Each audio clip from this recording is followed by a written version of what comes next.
Welcome to Gardening Tips by Monica and Sonja.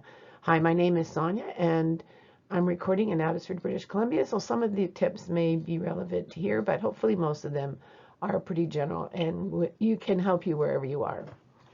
Our first topic is on planting.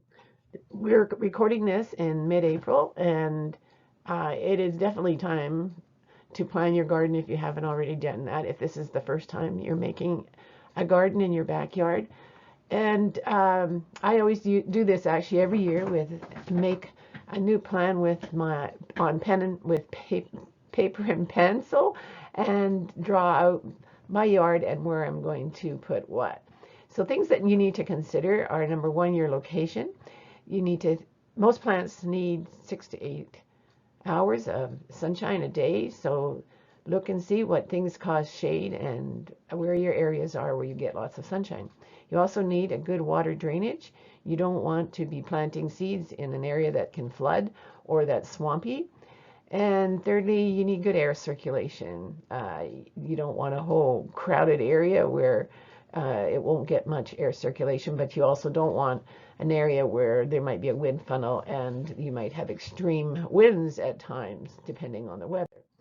So your site, you need to decide whether you're going to have a garden with rows or whether you're going to have raised beds or maybe even containers.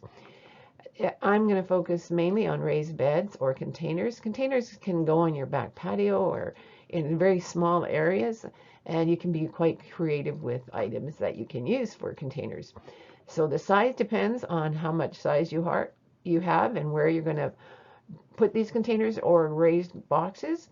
And how to make these raised boxes or what containers to use, there's so much information on the internet you can find out by just Googling that or other search engines. One important thing you need to remember, though, is how deep your container is or how much soil, how high your raised boxes are. Most plants need between 6 and 12 inches or 30 centimeters of soil, so that is something to consider.